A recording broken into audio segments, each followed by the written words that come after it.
Hey guys, this is North back again with another video. Today's video, I'm just going to talk to you a little bit about Chanel. This one is, I've seen a couple videos on it and I just kept on thinking about it so I went on ahead and picked it up. And this is the new Chanel 35 ml, I guess, collection line. So you could get any of the 5 Les Exclusives and 35 ml bottles in this particular case. I, for the most part, went with ones that I either had and sold, but wanted to have in my collection, just not in 200 ml size.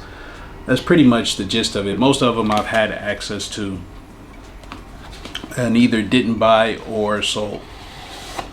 So I ended up going with this so that I can, so that I could have them in my collection and get to know them. And I don't need 200 ml of it because I know by now which ones are my all-time favorites, but these are ones that I still wanted to get to know. So once you take it out the sleeve, all 19 of them are available in this box.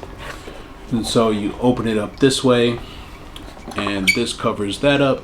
Then I believe you open it like this. Okay. Alright. So there's 5. Now the ones that I went with are, and I'll go ahead and sniff them because most of them I haven't smelled in a long time. Before I get into it, I got a little bit lucky. I'm lucky in the sense that if I ever wanted to sell any of them, living in the Middle East, they're not sticklers about so many different rules. So he gave all of them to me in their little box. So I have 5 of them that come in the individual box. You cannot buy them individually. You can only buy them 5 for $5. I didn't try to see if I could get more than one, but from what I hear, some boutiques may allow you to buy all of the same, or 2 of the same, 2 of something else. So if you wanted to get 2 Cuir de Russie or 2 Chanel number 22s or so on and so forth, that you might be able to do that, or all 5 of one. I'm not sure. Each boutique has their own rules. He made it seem as if I could get 2 of something if I wanted to, but I just opted to go with all the different ones that I was just on the fence of whether or not I would like, but definitely not ones that I need a 200 ml of. First one I'll talk about is 31 Rue Cambon. This is one that I had that I just could not get into for the life of me. All of these have batch code 0401. This is supposed to be a cheaper fragrance.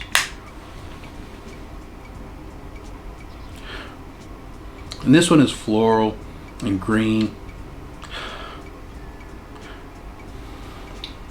Spray it one more time. But it's not one, because I'm a big fan of cheaper style fragrances.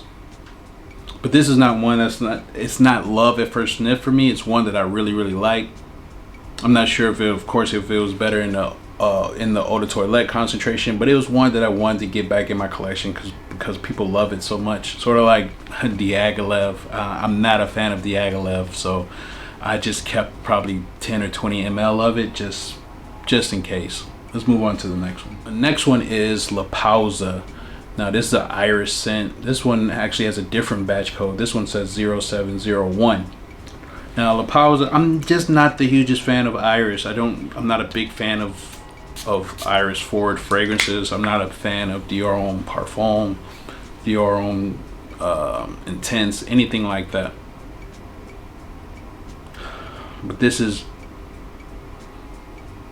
a powdery Iris that's more, I would say, like 31 Rue Cambon in a sense. It's like more green. It's more earthy in a sense than just like makeup-y powdery. So it was one that I wanted to get back. I never tried the 28 La Pausa, but I think this one is probably more for people that really love the note of Iris. I like it in sense, but not as the main dominant note. So I got that one.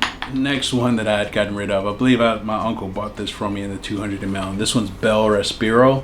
Now this is definitely a green fragrance, so let me remind myself what this one smells like. I believe this one has galbanum in it, maybe. Yes, very green.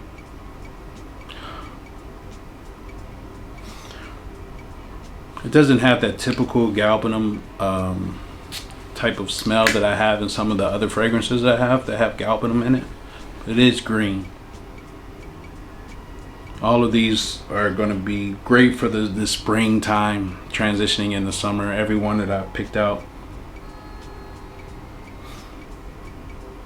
But these were not, none of these again were ones that I just absolutely had to have. Those are the ones that I had in the 200 ml.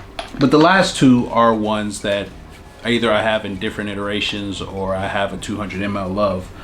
And the next one, which I actually do not have an eau de parfum concentration at all. I have it in parfum and I have it in the eau de toilette 75 ml, and that's Cuir de Russie.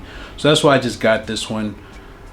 Stop bothering myself about maybe picking up another bottle. I'm like over trying to get backup bottles of stuff when I can barely go through what I have. So Cuir de Russie is essentially my favorite leather fragrance, full stop.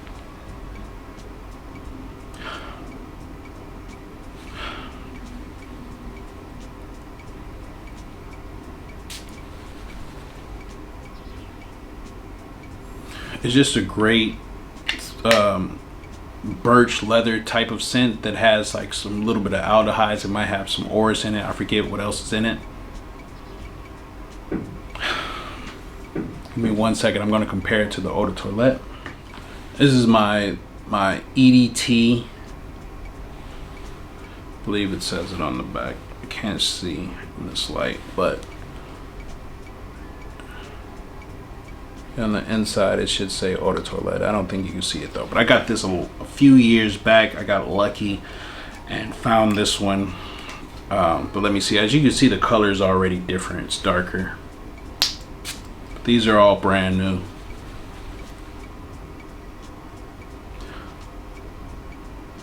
Just right off the bat, it just smells more animalic.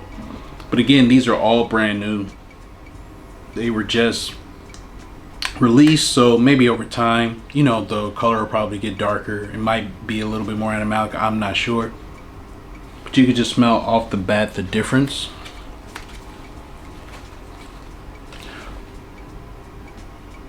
Yeah, the eau de toilette is much more full body, but it's an older bottle. It's been sprayed a number of times, but I have been holding on to this, like cherishing this bottle, but I need to go ahead and wear it a little bit more before it starts to get too hot. All right, let's move on to the last one. And the last one I got just might be my favorite white musk fragrance.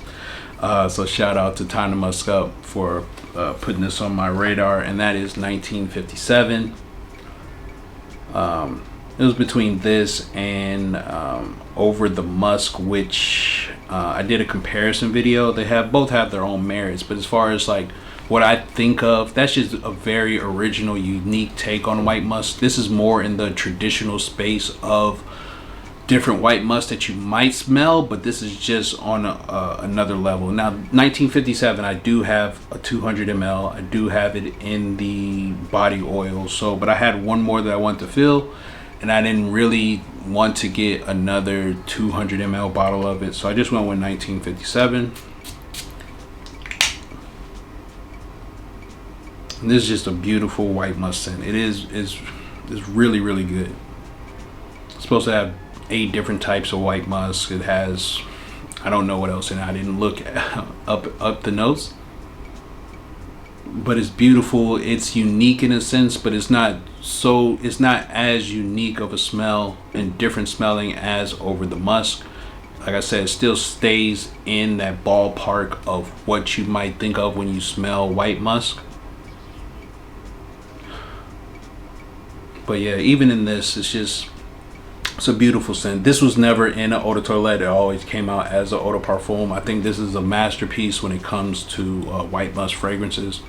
I ended up spending a lot of money buying a Hendry Jack's white musk oil. I remember someone even commented on my video about basically how that one was going to be better than this, and the Hendry Jack's white musk oil, I got the oil. I didn't get the spray, and it's more generic than this. This is still in the ballpark, but it's unique enough to stand on its own, and I believe that it represents white musk way better than the other one for the price. The price of that I paid was ridiculous, and I got a little bit of discount on it, and I could get a very similar smell from any of the places around here in Kuwait. I'm quite disappointed, but 1957 always puts a smile on my face. This is just a beautiful scent.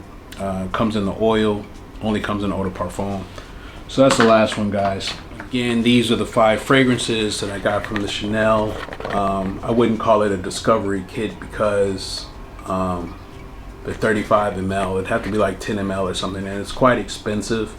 But I just went on ahead and went with it. And that's pretty much it. What are some of your favorite Chanel Les exclusives?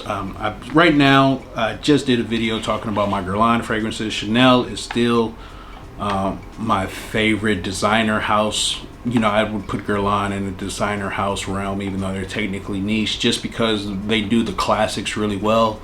The quality is there. I like the simplicity of just the way that the bottles look. You know, just as you know, it's just sophisticated type of look.